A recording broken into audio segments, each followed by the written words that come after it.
Bismillahirrahmanirrahim. Assalamualaikum warahmatullahi wabarakatuh.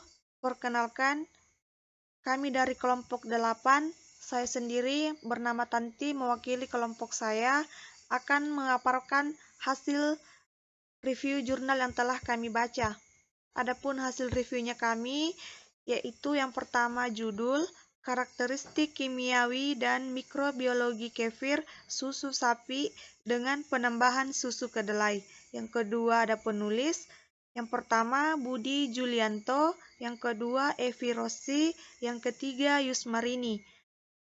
Reviewernya itu Tanti, Cici Amalia, dan Herul Imam pada tanggal 10 Juni 2021. Kemudian pendahuluan, di mana kefir memiliki konsistensi dan penampakan seperti yogurt dengan sedikit beraroma alkohol.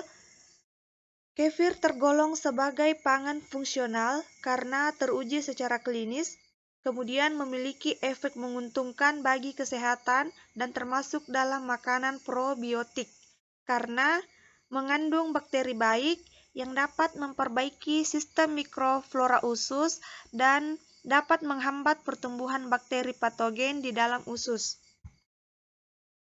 Bahan baku yang digunakan di dalam penelitian ini adalah kefir grains, Deman Rogas Sharp Agar atau MRS Agar, alkohol 95%, Aquades steril, NaOH 0,1 N, Potato dextrose agar atau PDA, NaCl, spiritus, larutan buffer, susu sapi murni, kacang kedelai, gula pasir, air, plastik warp, aluminium foil, kertas koran, plastik, kapas, sabun pencuci, dan tisu.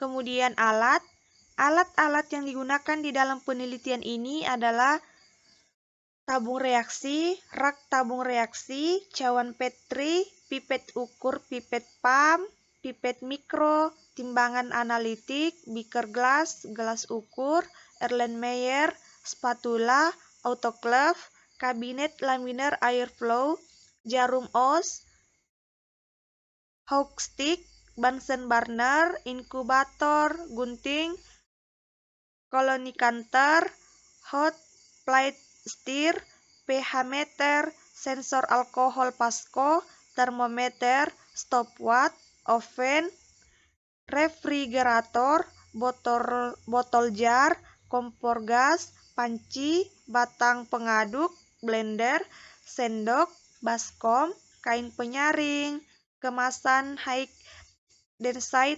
polyethylene atau HDPE. Kemudian alat tulis dan perlengkapan dokumentasi lainnya. Metode penelitian.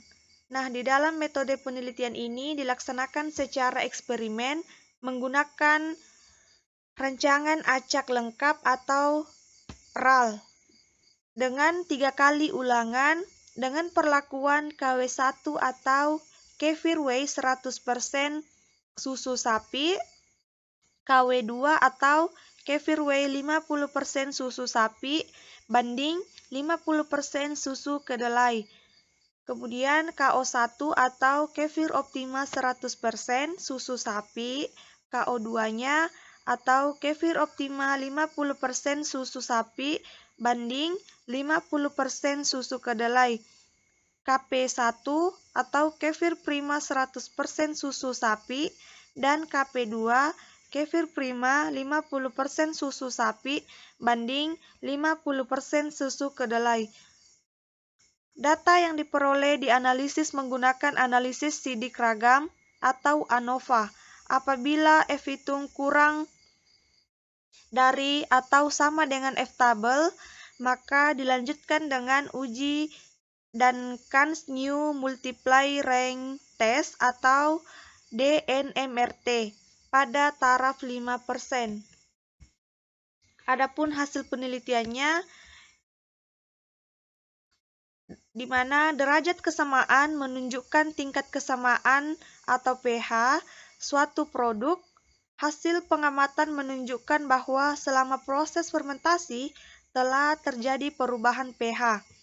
Nah, susu sapi pada awalnya memiliki pH 6,5 dan kombinasi susu sapi dengan susu kedelai memiliki pH 6,78.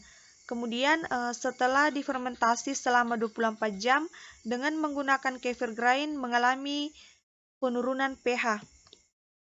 Adapun kesimpulannya yaitu di mana hasil penelitian ini menunjukkan bahwa penggunaan susu sapi dengan penambahan susu kedelai dalam pembuatan kefir memberikan pengaruh nyata P lebih kecil dari 0,5 terhadap karakteristik kimiawi dan mikrobiologi pada kefir whey, kefir optima, dan kefir prima. Nah, kefir whey ini memiliki karakteristik tertinggi pada parameter pH, namun memiliki karakteristik terendah pada parameter total BAL atau BAL, total asam laktat, total kamir, dan kadar alkohol.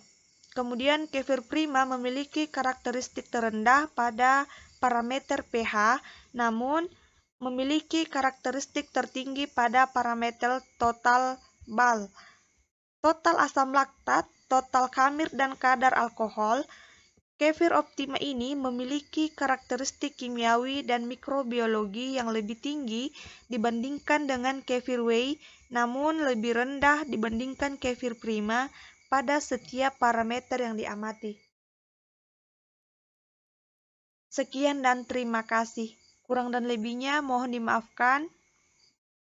Wassalamualaikum warahmatullahi wabarakatuh.